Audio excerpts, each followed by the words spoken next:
Dicko live and uncut, which will undoubtedly be the highlight of this evening. I prepared this speech to be somewhat similar to a miniskirt, in that it's going to be long enough to cover the essentials, but short enough to keep your attention.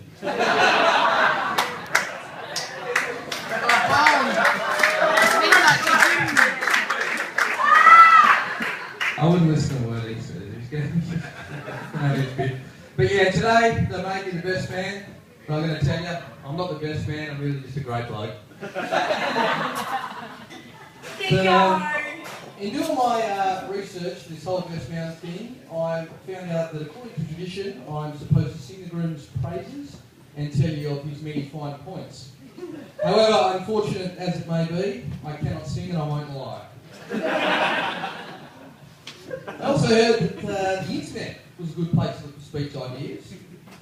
So I went and had a look on the net. A lot of little things popped up. One very large thing also popped up. I guess it was at this point I realised that... the wrong page on the internet. Oh, Jesus.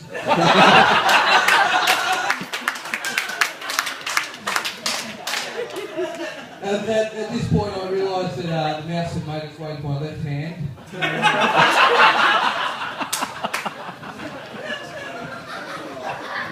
Clearly I've become a little bit distracted and I thought I'd get back onto the task and write the speech.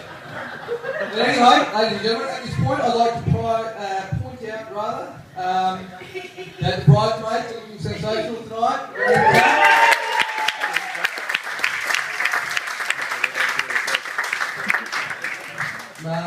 Also, beyond that, in particular, I'd just like to say how stunning Mel looks.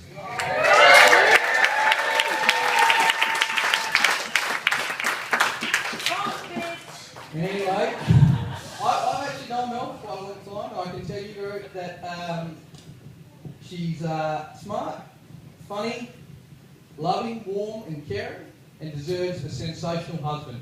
So Stets, you're very lucky she found you before she found one. A couple of people I'd also like to say hello to while I'm up here would be the Reverend Andrew Steytler.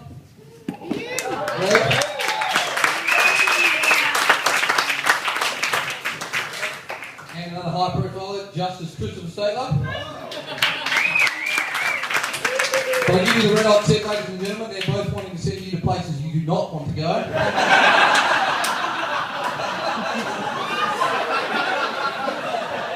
So I would be very wary of what you say coming out.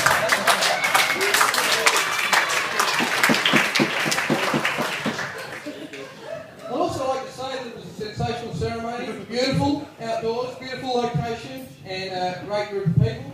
The only thing I think perhaps would have made it better is if my friend Jimmy over here was working the iPod.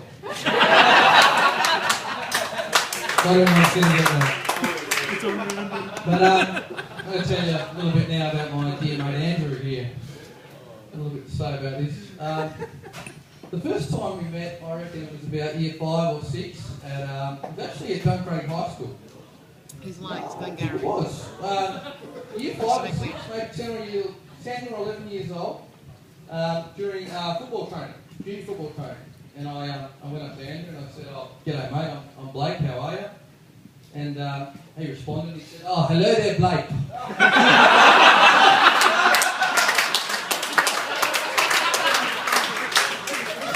I'm actually new out here, the boss was in the air and said,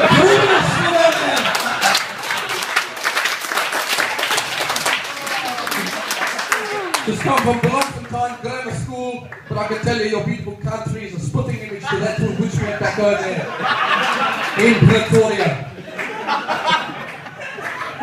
Either way, it's all the same to me.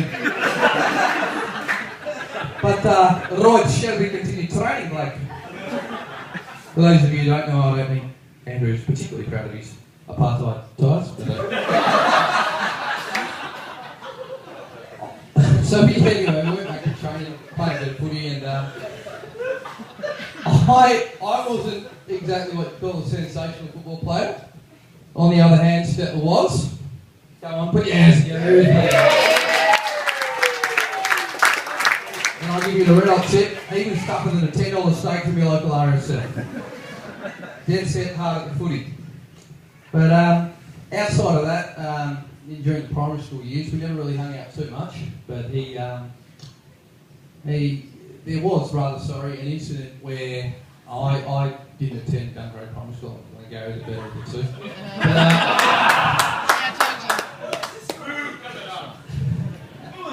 Anyway, I heard this story involving Andrew and a primary school sports carnival and a game of leaderboard. Now, for those of you who don't know this story, I'll give you a quick rundown. I can put this in this. Most of you probably do, but I'm going to tell you anyway because that's fucking funny. There's 4 teams in a sort of a leaderboard race, and Stets, as he was a handy sportsman, the captain of one of the teams, and he's received the nurry probably 10 or 15 seconds ahead of the rest of the pack. And, they're not looking anywhere. They're nowhere to be seen. And Stets has proceeded to carry on like an American footballer in the end zone. He's giving it the moonwalk. He's shaking the ball up and down, carrying on, blowing kisses to the crowd, all your favourites. And just as he comes into the line, little as you know, this young little upstart named Peter Sharp has gone straight past him on the line. Beat him by an ear. Well, that's alright. I got it. But there's a noise I can make on this phone, which is probably very reminiscent of that.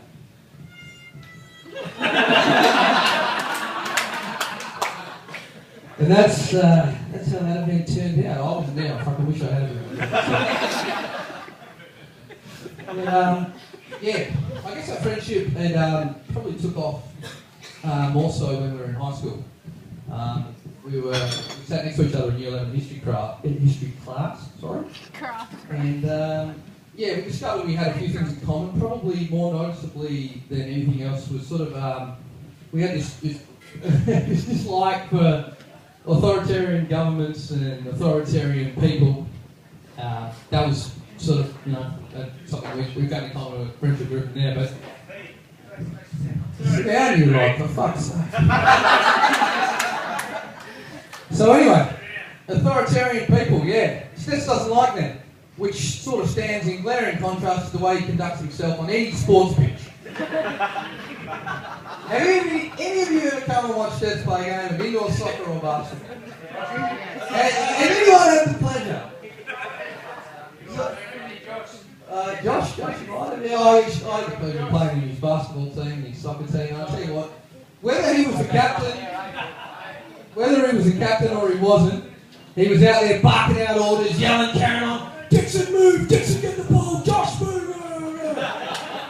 whatever it might have been. I do remember one particular evening when he absolutely unleashed a tirade of abuse on a bloke from our indoor soccer team. The bloke's name was Z, and I tell you what, this was somewhat similar to David Parkin in the early 90s from Carlton. He spat the dummy at this kid, and Z proceeded to walk off the pitch, and he never showed up for the next 4 or 5 weeks. Well, he deserved it. Mel says she doesn't watch me anymore, but anyway, we graduated high school, and me, Stets, and a few of the other boys that are here tonight thought it'd be a good idea to provide a free egg delivery service to the high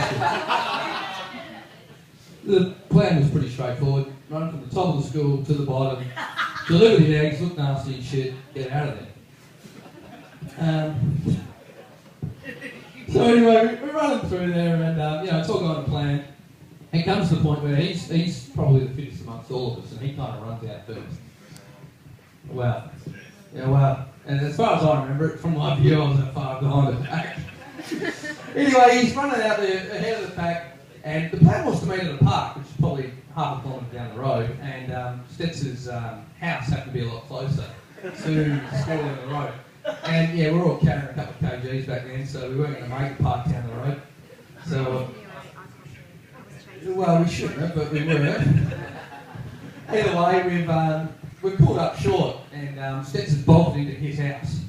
And he's turning around to the rest of them going, fuck off!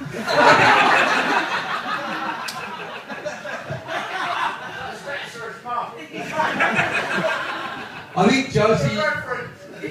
I think the Reverend was harbouring similar sentiment, but perhaps still... Yeah, sort. So anyway, we rocked up there. We got in, we barred over the back fence, no harm done. Apparently the cops show up, the deputy principal shows up. And it's probably important that I point out at this point, we were all wearing balaclavas. So no one had any... And sombreros. Okay, well, I was wearing sombreros, but I'm sure certainly other companies probably were. So, yeah, we're all covered up, now I can sort of see, and,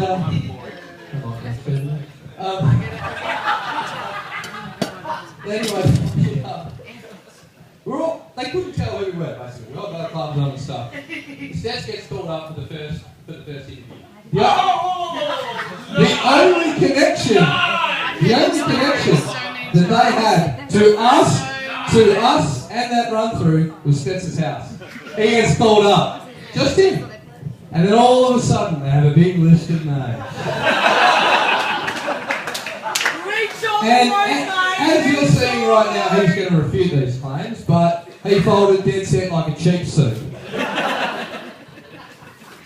As far as we're concerned, the rest of us didn't get to go to the graduation party, but somehow he did. I'm sensing a deal under the table. Anyone else?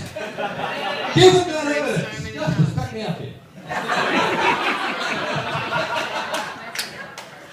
Anyway, how was that going? Let me move on to the next one. A couple of years after high school, me, Stets Mel, thought it'd be a good idea to move into a house. Yeah, right. So, yeah, obviously that's where this young love began to flourish. But at that point, these two had a little partnership, and I couldn't help but feel like I was kind of being ganged up on, to be honest with you. Dickson, why aren't the dishes done? Dickson, your room's a bloody disgrace. It was. It really was. Dickson, why are you and 20 of your mates drinking goon from the clothesline in the backyard and yelling at the neighbours? But my favourite, still to this day, and Justin will probably back me up on this, Dickson, why is VJ got his arse sideways and shitting all over the kitchen wall?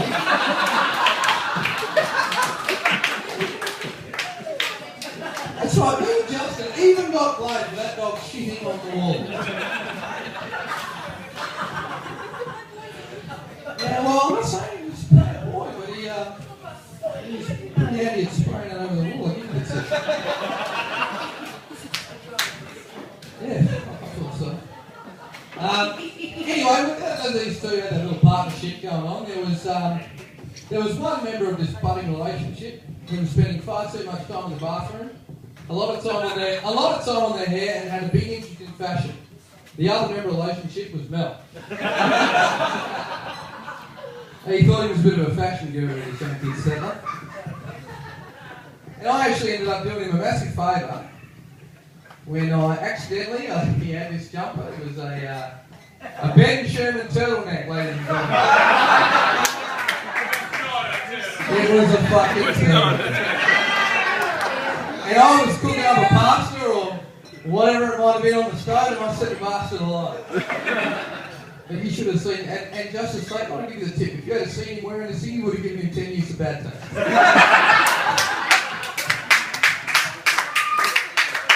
But beyond that, I guess my favourite Stets glamour moment, still at this point, came a couple of years after we were living together, and he had this brand new flash bloody watch, like Harry thing, I don't know where it was from.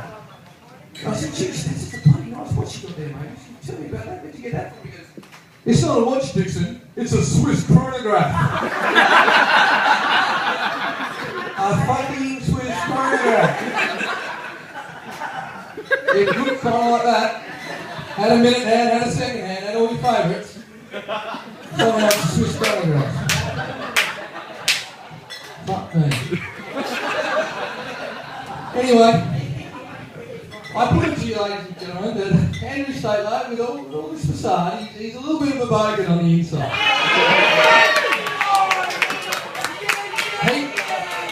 He will refute these claims to the death, but I have a list here. I have it right here. And I'm going to go through it right now. He's had several pairs of button-up shoplifting pants. All the button-up ones. His favourite band for a long period was Korn. And also Limp Bizkit. He's shit scared of the ocean, won't go swimming in there for anything. The boy smokes heavily, loves motorsport, and still to this day is the only bloke I've ever seen sink 28 litres of cask wine in under a week. And he did that, I witnessed it. As bogan as that may sound, I thought it was pretty bloody impressive. Fucking no. I guess the last bogan point I'm going to make about Andrew Melanie on the Mel here is that their first kiss was at the crack.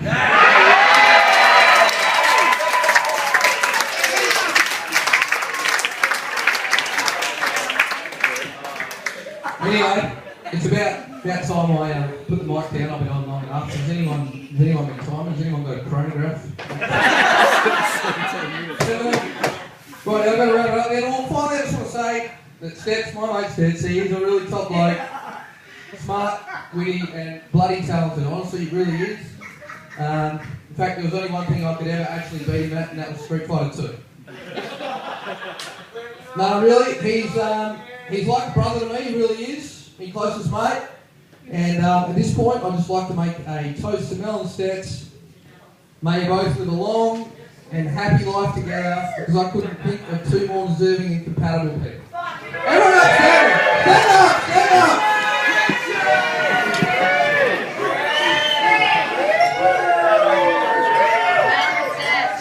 Pepsi Crew, let me hear you. Thank you very much.